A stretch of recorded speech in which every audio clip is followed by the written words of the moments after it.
We're live.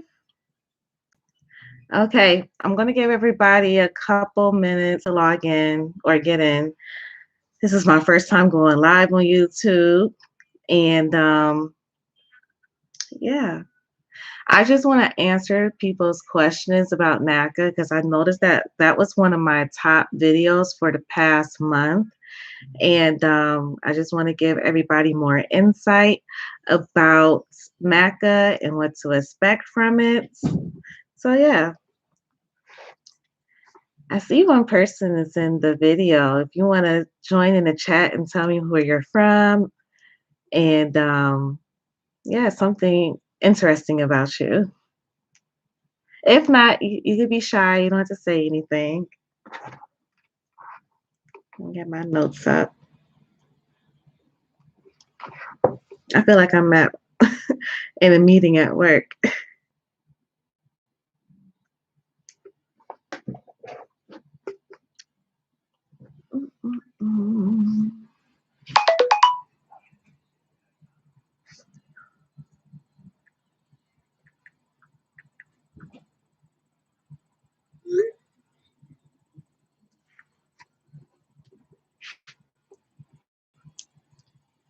All right, so I'm just going to go ahead with the questions and start answering them. Hopefully, I won't be too long, but if I am, it is what it is. All right, the first question that I had on my last video, which I will try to link in the description, is what are the income requirements? So when it comes to NACA, there's a thing called where you have priority and non-priority status depending on the location that you're trying to buy your house in.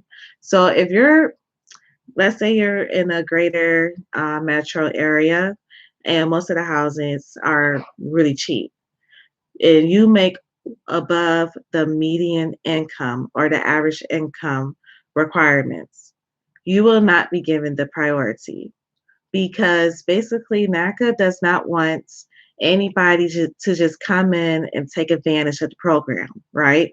So let's say I'm making $100,000 and there's people that's making 50,000 in the area that I'm trying to buy a house. Of course, I'm not going to be given priority because honestly, they will want somebody in that area in that $50,000 range to go ahead and have priority in getting a house there. Basically, NACA is all about making sure we can occupy houses in the market, which is it might be hurting, you know. I think that's how I want to say it. Yeah. So if you go to the NACA website, and I can actually pull it up for you. When it comes to the purchase price, you just have to figure out your income and the median income for that area. If you're above that income in the area, you're non-priority. But if you're below it, you are priority. So the area that I'm living in Northeast Ohio, I was priority. So basically, I didn't make as much as mainly a lot of people in my area, but I still was able to get a house at a decent price. And actually, my house value is worth more than other houses in the area. Okay, so I hope that I answered that question. If you need me to elaborate on it, let me know and I'll clarify that for you. Okay. All right, the next question I have is, can you buy new construction homes with this program? Yes, you can buy new construction homes. So you can do new construction, you can do townhomes and condos, multi-level units or multi-unit homes. You can do old style homes, like my home was built in the 1960s, but it was completely renovated from head to toe. So it the type of homes you can get with NACA is out of the world. Okay, so just tell your counselor what your goal is when you first start, so you guys kind of have the same path that you guys want to follow and making sure you're successful when getting a house.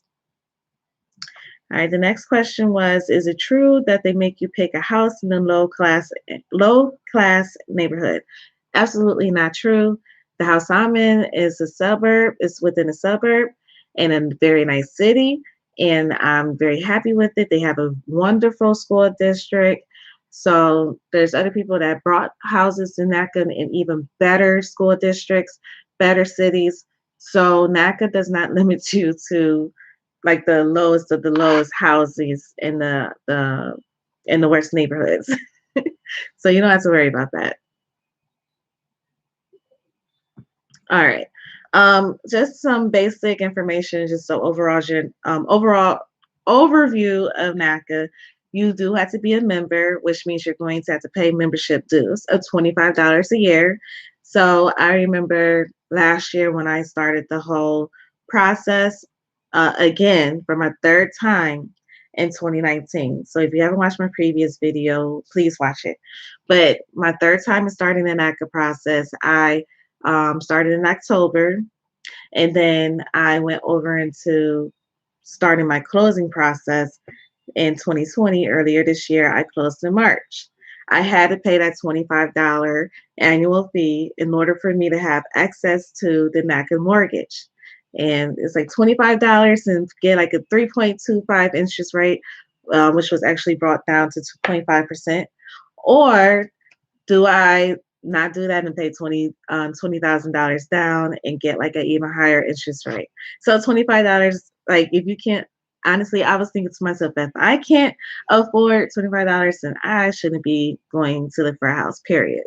So yes, the $25 membership has to be paid on a per annual basis that you are using the NACA mortgage.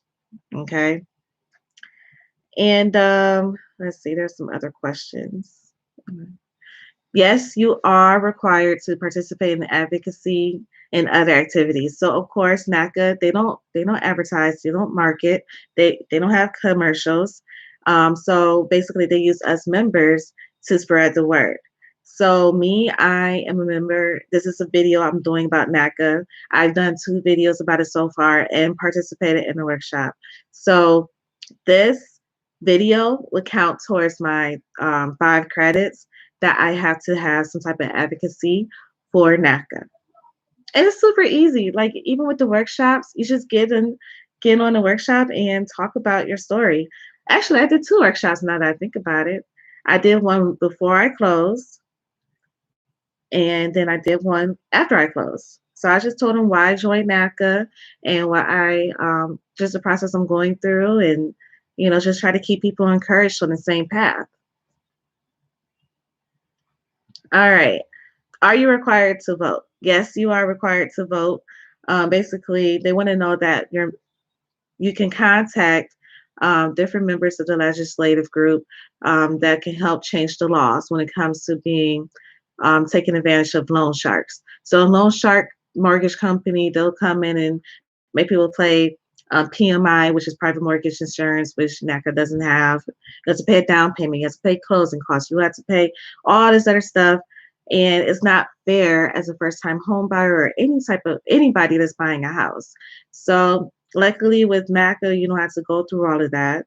And honestly, I feel that if there's a lot more mortgage companies that were having a similar model to NACA, a lot of people will not be in the amount of debt that they're in. So, of course, they want to make sure people are spreading the word and trying to get the laws changed just for the betterment of people. Okay. All right. How does NACA fund? Let's see. All right. So, what are the eligibility requirements? Basically, if you and anybody that's an adult in your household cannot live in another property. So let's say me and my fiance, we live together. If he had a property, he could not be on my mortgage with me, and he cannot live in my house. So that's one of the requirements. Also, you have to occupy the house at the time of the NACA mortgage. So I just bought the house in 2020. I don't plan on moving in 10 years. But if, let's say, another house comes up, I have to be able to sell my house or get a refinance before I move into another house, because NACA is requiring that you occupy your house as long as you have the NACA mortgage. They just want to make sure that people are living in your house, you're taking care of your house, and you're doing your community good by staying in your house. You don't want to have your house turned into an abandoned property and then risk the mortgage, and that's completely understandable.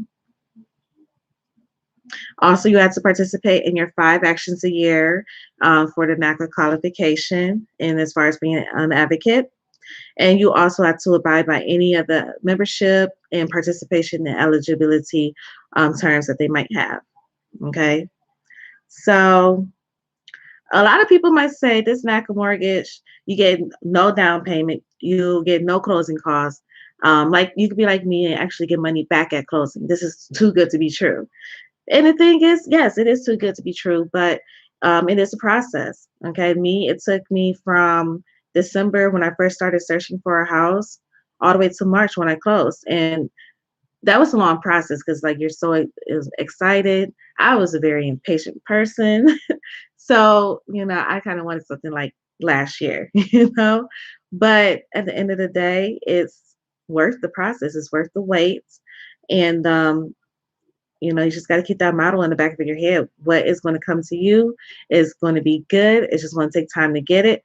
And, the office that I worked with, they were super professional and very quick when handling things. So some of the stuff that you might be reading in the comments or on other forums, I mean, people, they have different experiences in different locations.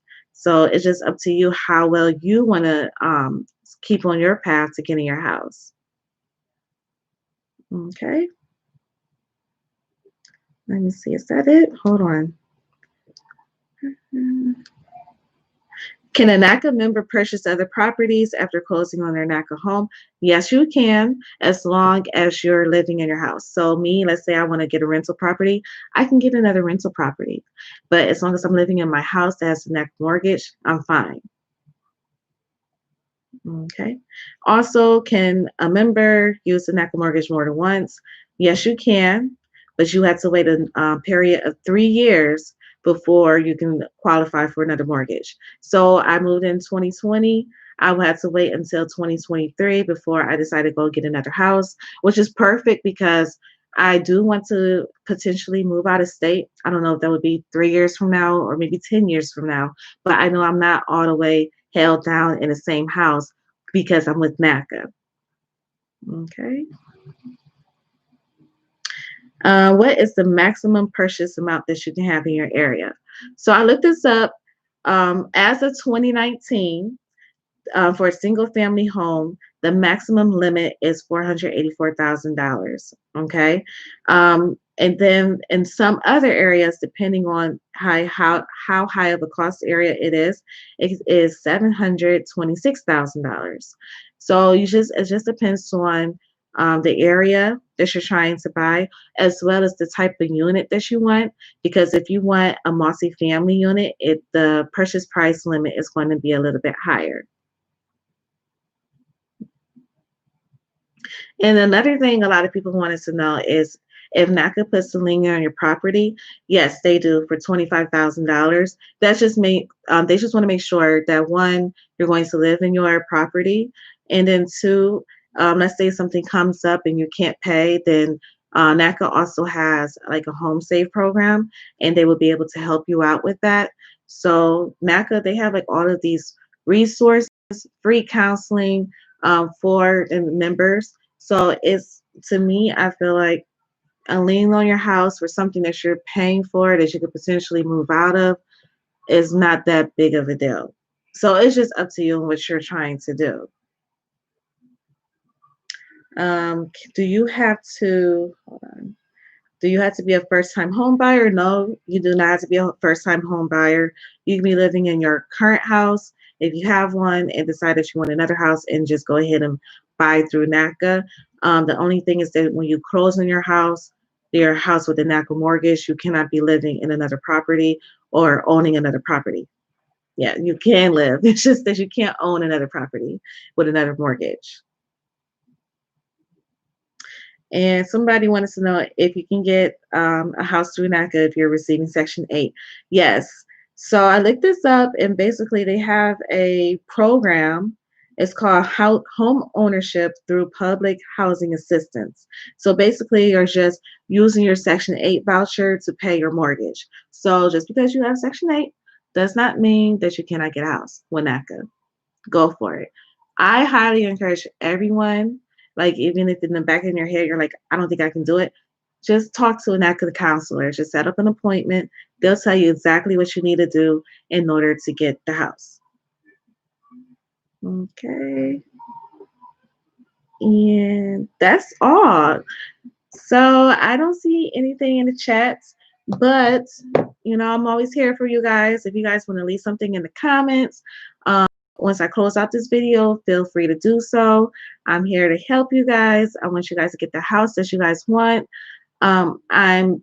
My name is Nadria. I probably didn't introduce myself at the beginning of the video, but I'm a working mom. I have a fiance, and I just post content on YouTube, just, different things that have to deal with my life. So if you guys want to see more of my content, hit subscribe. And I see something. What's the fee for their services? So I explained earlier that there is a $25 membership fee for on an annual basis. So every year that you're part of the program, you just pay $25, and that's going to go towards your credit check, the employer credit report, and then also goes towards other things with the mortgage. So that's like the only fee that they have. All right. When it comes to things that has to do with the loan, like you don't have any closing costs, you don't have any down payments, you don't have any private mortgage insurance. So you're not going to have the same fees as other mortgage companies. I hope I answered that question. And no, you do not have to pay this monthly. You pay this at the beginning of the year, once a year, or let's say you want to start now, is September, you'll make your payment now for 2020 for $25. Okay. And like I said, that's going to go towards opening up your file and making, when they do your credit check, you're not looking at your credit score. They're just trying to make sure you pay your bills on time. Like, who wouldn't want somebody, they just want to make sure they're doing their due diligence on vetting you as a NACA potential mortgagee. Okay. Do you guys have any more questions? All right. And I'll be here for you. Oh, you're welcome. Both of you guys are welcome. And I'm here for you guys. I hope you guys can start the journey. And if you guys do, just say I referred you so I can get some points. Please and thank you. I appreciate it in advance. So, yes. All right. I'm going to go ahead and close this out. And that's all I have to say. Have a wonderful day. Bye.